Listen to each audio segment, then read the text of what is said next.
Fala, galera! Oiê! Estamos aqui num bairro que funcionava como um antigo gueto durante a ocupação nazista aqui no país. Os guetos eram famosos pela população judaica que era mandada para cá, mas também eram mandados para cá outras pessoas que os nazistas consideravam inferiores. Podia mandar gente com um problema mental, podia mandar para cá comunista, podia mandar para cá testemunha de Jeová, ciganos, mas a maioria da população era judaica. Só fazendo um resumo da história aqui, em 1940 a União Soviética invadiu a Letônia e já no ano seguinte, em 1941, os nazistas invadiram. E antes de aprofundar mais e de explorar o bairro, vamos visitar aqui, ó, que tem um museu que conta um pouco dessa história. Vamos aprender ali, depois a gente já sai e continua explicando. Entramos aqui, esse museu é gratuito. Geralmente esses museus que contam história de holocausto e tal são gratuitos porque é uma história que eles não querem que você esqueça, né? Então não querem que você tenha que pagar para aprender isso. Acho que você tem que aprender isso de graça para não esquecer o que aconteceu no passado. Aí eles, se quiser deixar uma doação, tem lá uma caixinha de doação e eles dão um texto aqui, ó, inclusive em espanhol e em português. O de espanhol ele falou que está mais completo, mas tem opção em português também. E é muito bom porque essa história, nesse país aqui, é bem difícil encontrar informação. A gente encontra muita informação em sites locais aqui da Letônia mesmo, mas aí é difícil traduzir o idioma, a gente traduz pelo tradutor, mas fica meio estranho. Mas então com esse textinho a gente vai aprender bastante. Aqui tem umas imagens de como era esse bairro aqui. Então, eles eram cercados, as pessoas que viviam aqui não tinham autorização para sair. Alguns eram obrigados a fazer trabalho forçado, né? E outros ficavam aí, pessoas mais idosas, crianças, não podiam sair. Quando havia extermínio, elas eram as primeiras a ser exterminadas. Os mais jovens que conseguiam trabalhar pesado ainda mantinham vida ali porque podiam seguir trabalhando. Os prisioneiros, aí, principalmente judeus, trabalhavam muito na metalurgia, muito na agricultura, muito carregando coisa para lá e para cá. Eram eles que faziam a máquina nazista funcionar. Precisava de um trabalho de uma pessoa pouco que não fosse remunerado, no caso, né, para manter os luxos da elite, da raça superior. E esse vagão aqui, ó, se você já assistiu qualquer filme que trate sobre o nazismo, sobre esse período, você já viu um vagão semelhante, que era onde eles eram transportados, onde transportavam os prisioneiros para os campos de concentração, para os campos de trabalho forçado, para os guetos, para outros países, né? Dependendo, muitos foram trazidos de outras regiões para cá, depois a gente já explica melhor esses detalhes, mas eram transportados em vagões como esse. Olha só, dentro do vagão aqui, eles até deram um nome bem interessante, né? Bilhete só de ida. As pessoas que eram deportadas dificilmente podiam voltar e dificilmente saíam dessa com vida, né? Aqui tem o exemplo de algumas pessoas sendo colocadas nesses vagões para deportação para cá. Diz aqui que eram enviados da Alemanha para cá, para a região da Letônia, para trabalharem, para serem mortos, né?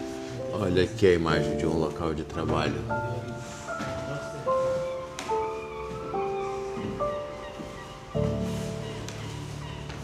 E o motivo deles terem deportado tanta gente para cá, para essa região da Letônia e para outros países vizinhos, bálticos aqui também, é porque eles entendiam que aqui era mais fácil de se livrar das pessoas. Primeiro que estava longe ali de Berlim, né? Nem todo mundo concordava com você pôr as pessoas para trabalhar em condições desumanas, então aqui as pessoas não estavam vendo.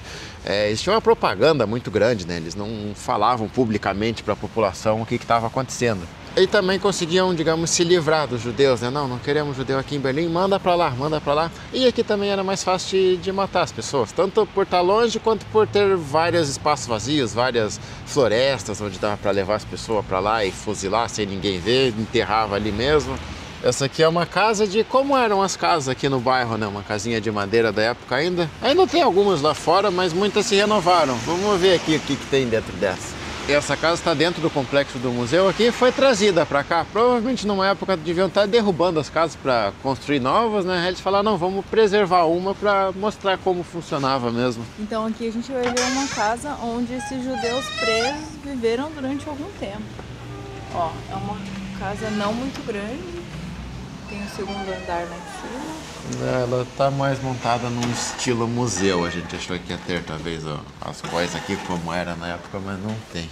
Aqui no andar de cima a casa já está mais montada como era na época. Então aqui, ó, provavelmente representando um quarto de uma criança, né? Um ursinho de pelúcia ali. Tem as roupas que eles usavam de prisioneiro, vários jornais da época. Numa casa como essa aqui, diz que chegaram a viver 30 pessoas. Então 30 pessoas moravam ao mesmo tempo aqui. Essa é uma reconstrução de uma casa na época que não era uma casa de gueto, né? Que não era dividida entre os prisioneiros. Uma casa de uma família normal, imagino.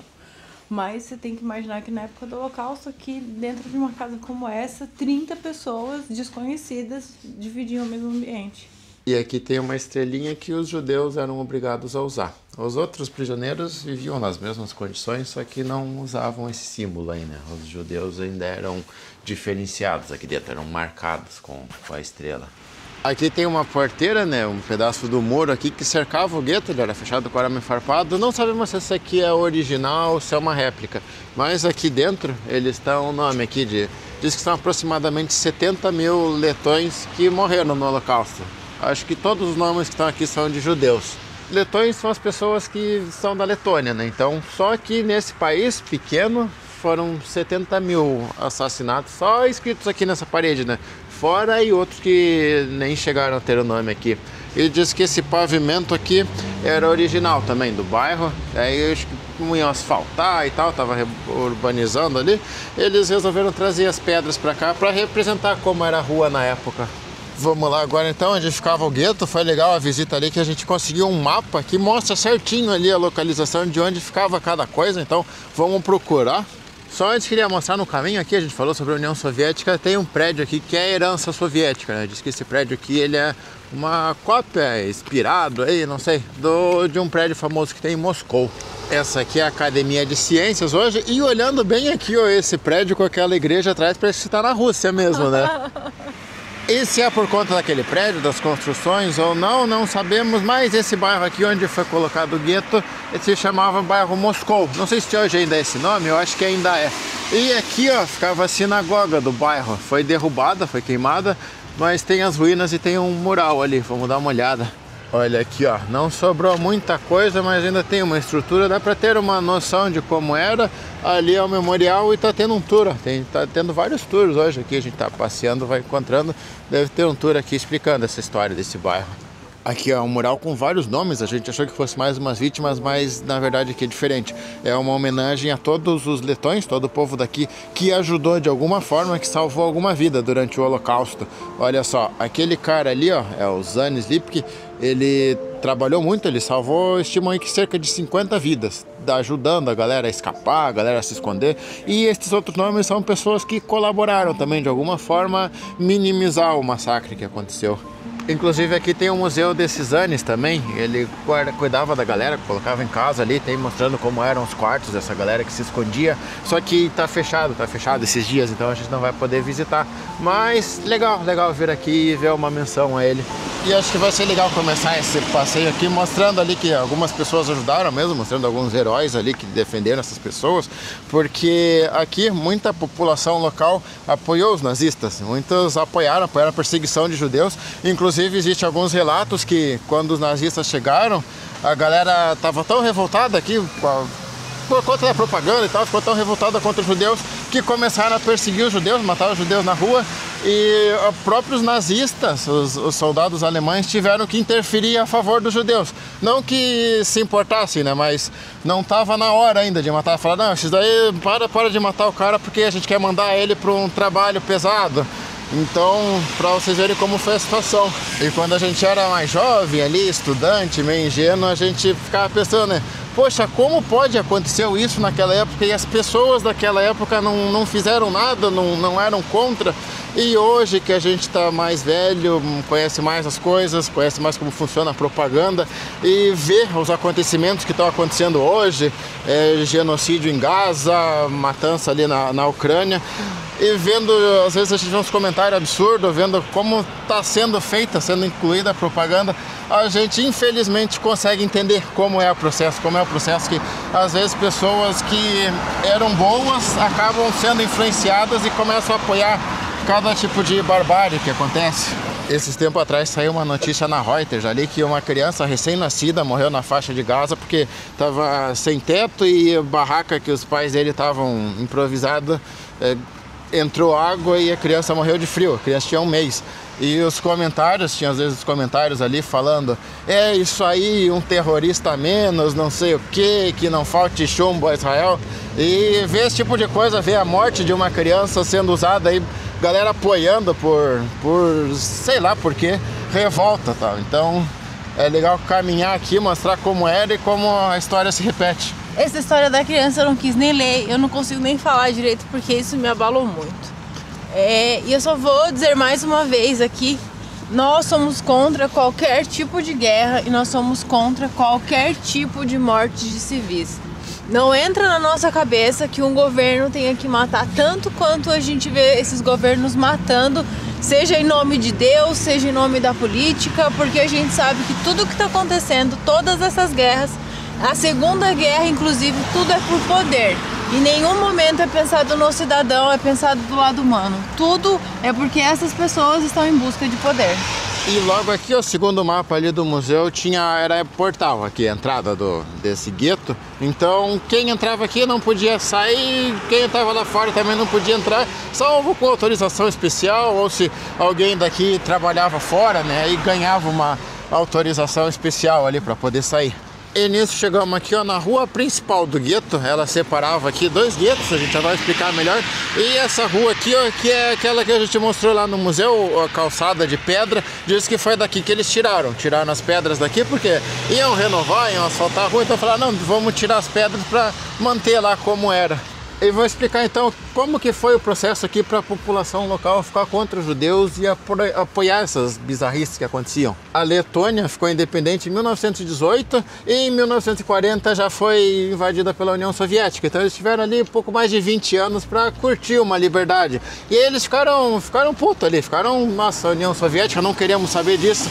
E quando chegaram os nazistas, muita parte da população viu os nazistas como libertadores, falaram, os caras estão contra a União Soviética, então vamos lá. É uma máxima que até hoje usam, né? Um negócio meio idiota, mas a galera usa, que é o inimigo do meu inimigo é meu amigo. Então, se os nazistas estavam contra a União Soviética e a União Soviética era inimigo deles, então automaticamente viravam amigos. E aí o que acontecia? Os judeus, por motivos óbvios, eram contra o nazismo, né? Então na propaganda ali dizia, lá, os judeus são comunistas. Por quê? Porque quem é contra nós é comunista. Ora, óbvio.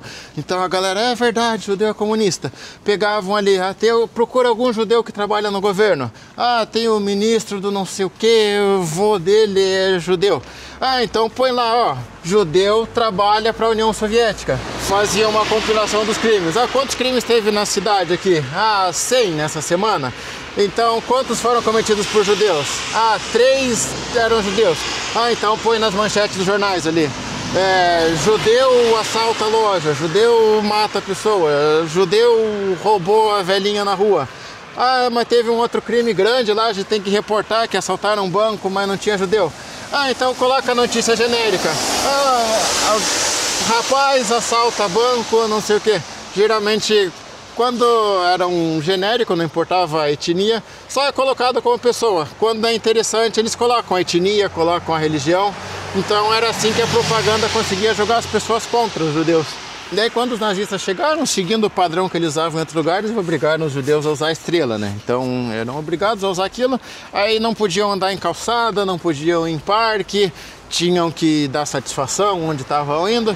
Foi assim que começou. Então aí a galera via, né? O cara identificado, ia lá, judeu comunista, batia no cara no meio da rua. Foi aí que eu falei que o negócio ficou tão violento que a polícia nazista teve que interferir para controlar um pouco a situação, porque ia virar uma anarquia isso aqui. E aí, posteriormente, as propriedades dos judeus aqui na cidade foram confiscadas, os bens deles foram roubados e eles foram trazidos para esse bairro aqui. Eu não achei informação de quantas pessoas moravam nesse bairro antes, mas eu vi que as pessoas foram realocadas, as pessoas que moravam aqui foram realocadas, tiradas das casas delas e trouxeram toda a população de judeu para cá. Estima aí cerca de 30 mil pessoas foram trazidas, então é um bairro bem pequeno, tá? É essa quadra aqui e essa aqui. Eita, o cachorro bravo ali. Então eram casas como aquela que a gente mostrou lá, né? Uma casa que era para 3, 4 pessoas, eles colocavam 30 pessoas ali dentro. E você pensa, né, como que os judeus, 30 mil pessoas, não se revoltaram? A situação era um pouco complicada aqui, tá? Eles não sabiam, nem todos sabiam o que ia acontecer com eles, não se sabia dos extermínios que acontecia, não era divulgado. Então muitos, quando vieram pra cá, até viram, pô, vai ser até melhor porque a gente tá com o risco de apanhar na rua, lá pelo menos a gente vai ficar seguro. E aí também muitos trabalhavam aqui, o gueto era administrado por judeus mesmo, tinham alguns privilégios ali, então eles às vezes tinham medo de perder o privilégio. O próprio, tem um filme que é chamado Os Falsários, que conta uma história interessante. Eram uns caras que eram falsificadores e o governo nazista pega eles, eram judeus, falsificadores, pega para trabalhar para falsificar em dólar, falsificar em libra, para tentar quebrar a economia da Inglaterra, dos Estados Unidos, dos países inimigos.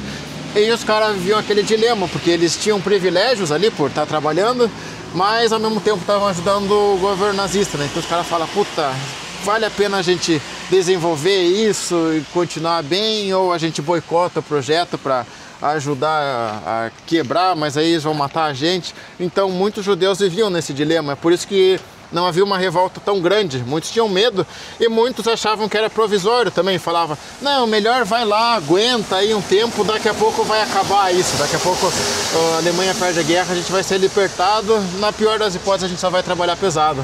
Aqui, ó, segundo o mapa ali que a gente deu, ficava um hospital do gueto, aí uma das medidas também era que o médico não judeu não podia atender judeu e médico judeu não podia atender não judeu, né? Eles eram separados, então os médicos que trabalhavam aqui, os enfermeiros, eram todos judeus, inclusive alguns até ajudavam ali alguns pacientes a conseguirem escapar, quando eram pegos eram perseguidos, torturados, mortos, tudo aquilo.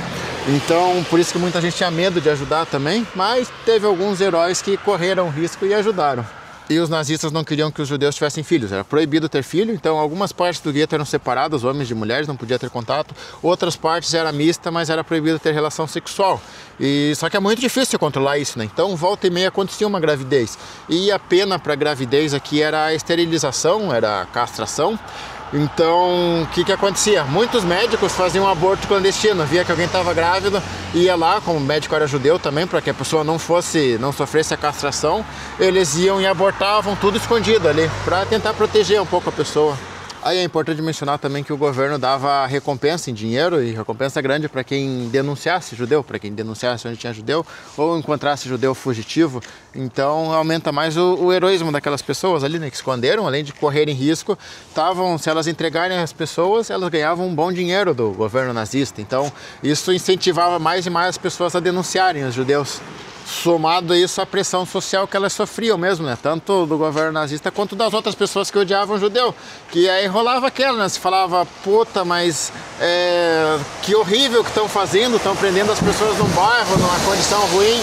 Aí o outro cara já começava, né? Ah lá, ó, começou a lacração. Ah, lacrador. Tá com pena, leva os judeus pra casa. Essas coisas, né? Que felizmente hoje em dia não tem mais esse assunto, né? Mas naquela época eles falavam isso. Andando por aqui hoje, tem bem poucos prédios da época, mas aqui tem um prédio antigo que provavelmente ou era algum prédio administrativo aqui do gueto, ou era a residência das pessoas mesmo. Aí, considerando que 30 moravam numa casinha, imagina quantos não moravam num prédio como esse, né, com esse tamanho.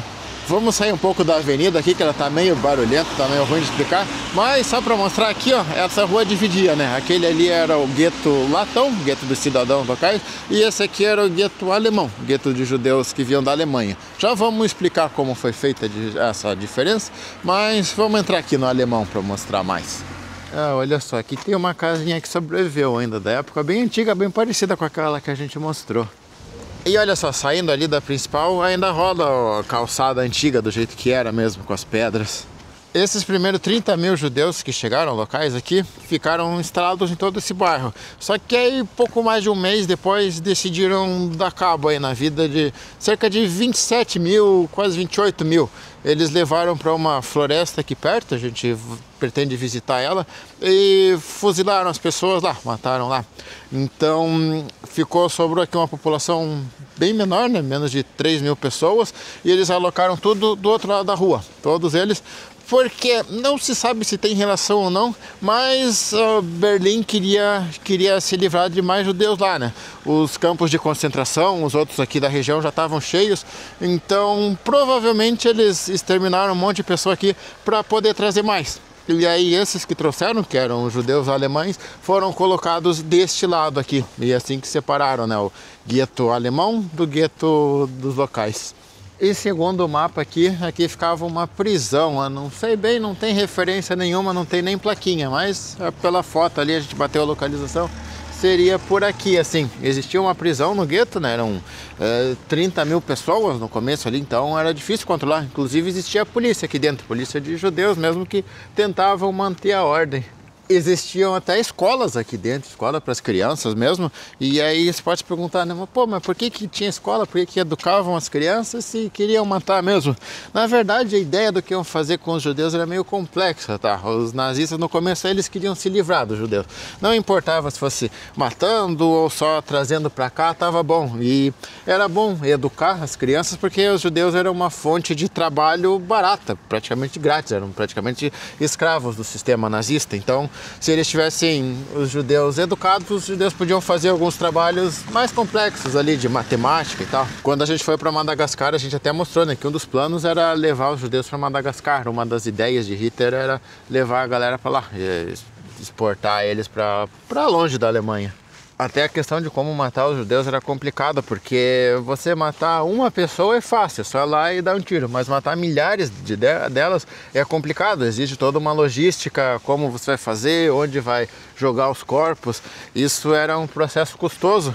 Mas e essas mortes começaram também porque começou a faltar comida na Alemanha, então começaram ali, né, a galera começou a reclamar, porra, não tem comida. Ah, não, é culpa dos judeus que estão comendo. Então se livra deles.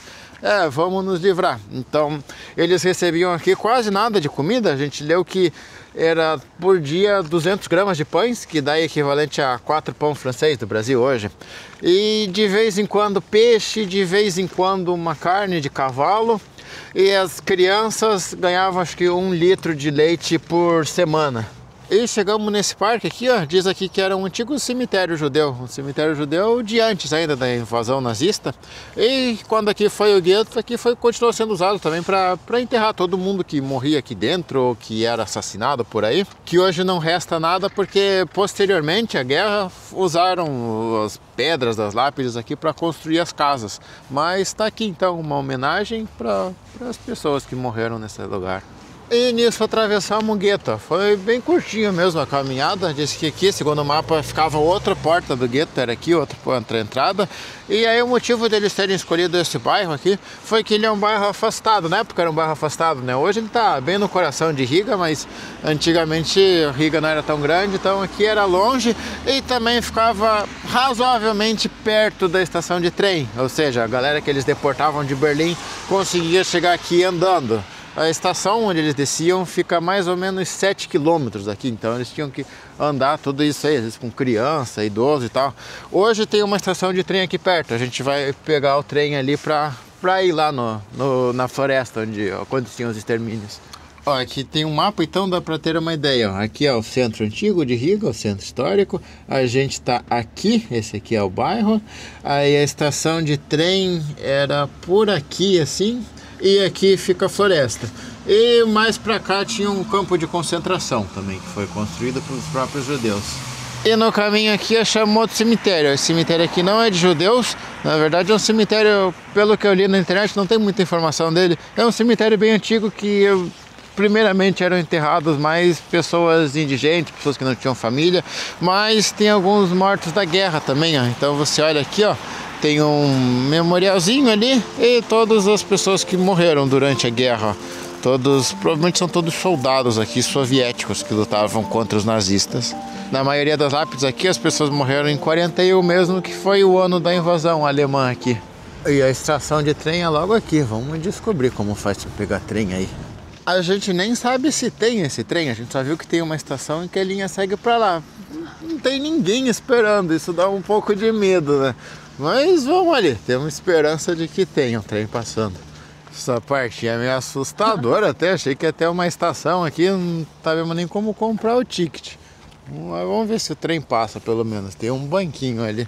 É, galera, vamos ficar devendo aí. Infelizmente o trem só vai passar às 5 e pouco, que a gente olhou ali na parede. E aí já vai estar escuro e tal, e a gente não sabe nem se vai conseguir voltar. E eu acho que para uma floresta de noite também não é um negócio muito interessante, né? Nem para gravar, assim. Mas basicamente lá tinha um memorial também, né? Memorial às pessoas que morreram no local. Eles foram... Tem umas covas coletivas lá, né? Cavaram várias covas, mandaram os prisioneiros soviéticos cavarem.